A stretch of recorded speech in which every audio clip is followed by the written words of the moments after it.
Hi, welcome back to IU Radiology Case of the Day. My name is Nick Kuntz and I'm a neuroradiologist and head and neck imager at Indiana University School of Medicine, and I'm back with another interesting spine case of the day. I would like to extend a special thanks to one of our terrific residents, soon to become one of our terrific faculty. This is the case came from Alicia Capps, who was kind enough to provide this terrific collection of images in this really nice case to highlight some important points about this disease process.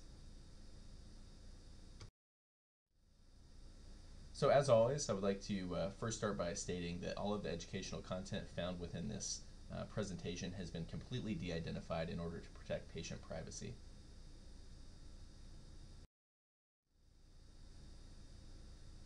So this is a case of a young man who presented with chronic low back pain and stiffness.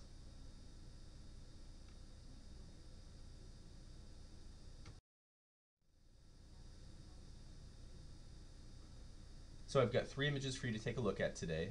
The image on the left is an AP radiograph. The image in the middle is a sagittal stir image of the lumbar spine. And then the image on the right is an axial T1 weighted image, a non-contrast axial T1 weighted image.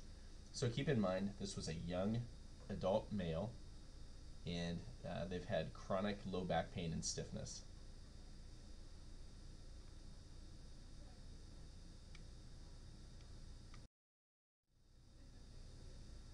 Okay, so what are the findings? What's your differential diagnosis, and what's your top diagnosis?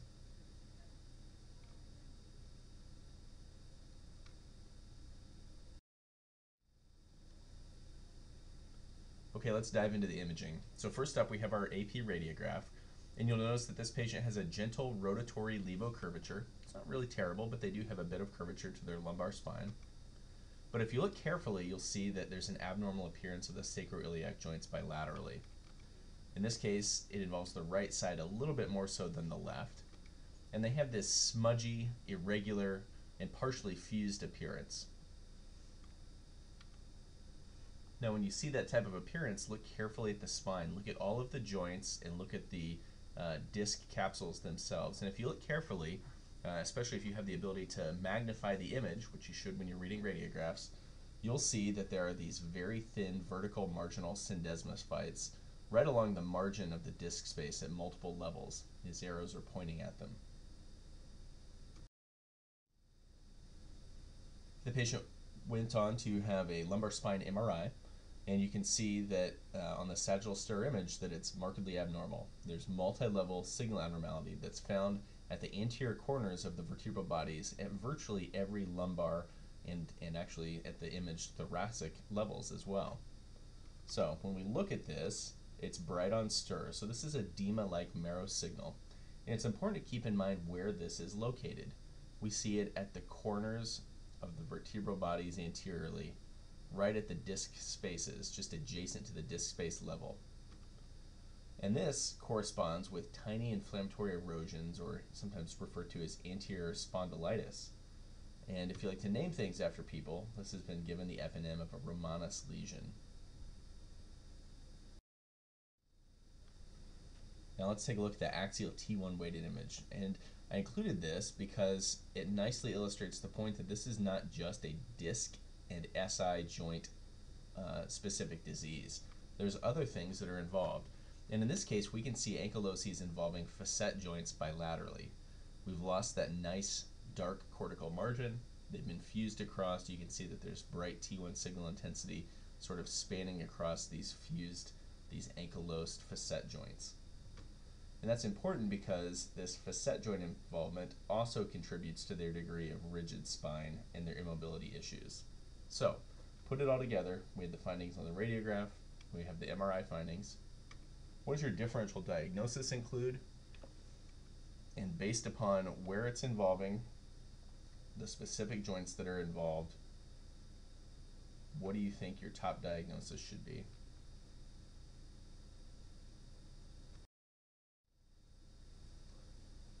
So this was a case of ankylosing spondylitis.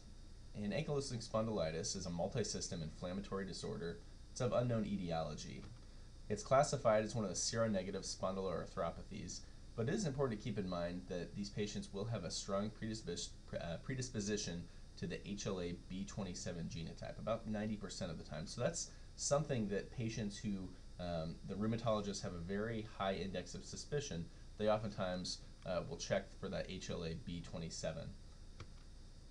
It's important to keep in mind that this is a disease that has a striking male predominance. Men are involved about 3 times more commonly than women. And typically the age of onset is in younger adults. Maybe see it in the teenage years, but kind of a classic presentation is a young adult male who will show up with this disease. These patients will have an erosive arthropathy at tendinous or ligamentous attachments, and that will eventually lead to that joint fusion and reduced mobility. And it's important to keep in mind that this spinal rigidity, once it's present, places these patients at very high risk of injury. Injuries such as discovertebral disruption, where they literally shear through their disc spaces and the end plates, as well as fractures, even with mild trauma. So whenever we see a patient who has a rigid spine get imaged for trauma, we take it very, very seriously. And this is sort of the classic condition that gives you the rigid spine. But keep in mind something that we see perhaps much more commonly, which is diffuse idiopathic skeletal hyperostosis, or DISH. We need to take those patients very, very seriously in the setting of trauma. So what are some particular imaging findings that will help you make this diagnosis? Well, I've broken it up by MRI, CT, and radiography, because those are looking specifically at the bone itself, and then any modality. So if we look first at MRI, we can see that bright T2 or stir signal that corresponds with those inflammatory erosions at the anterior vertebral body corners. That sort of is our marker for this anterior spondylitis, or if you like to name things after people, again, Romanus lesions. The other thing that you may see is a non-infectious spondylodiscitis that's been referred to as the Anderson lesion. And that's something that usually once you have a setting of ankylosing spondylitis, you can tease that out. It is conceivable that a person may need to have labs drawn, like looking at blood cultures, CRP, and perhaps even worst case scenario, doing a disc biopsy to prove that it's not infectious, keeping in mind that the bugs go where the blood goes. So this is sort of an inflammatory process. If a patient were to be septic or transiently septic that has ankylosing spondylitis, there is a chance that they could have a higher risk of true infectious discitis. But in general, we think of these as being non-infectious spondylodiscitis. Now on CT and on X-ray, we look for that reparative sclerosis of the vertebral body corners, that so-called shiny corner sign, in which it's hyperdense on CT or radiography. And those are also the modalities that we can appreciate, those thin vertical syndesmophytes. And when that gets severe enough, it leads to that classic bamboo spine appearance. Now, regardless of what modality, what cross-sectional modality you're looking at, whether it's CT or MRI, or on radiography, take a look at the SI joints. Characteristically and classically, ankylosing spondylitis will give you bilateral sacroiliac joint involvement.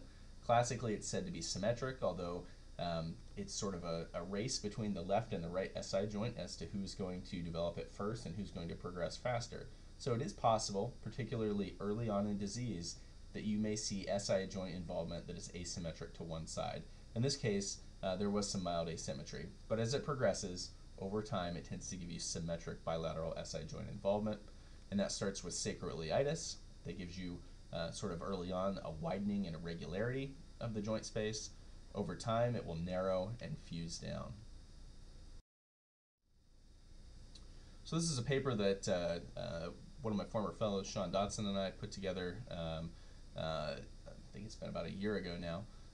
But this delineates several important systemic diseases that can involve the spine, and we've got a section on there on rheumatologic illness. And so I think this is for the trainees out there, for the residents and neuro fellows and MSK fellows.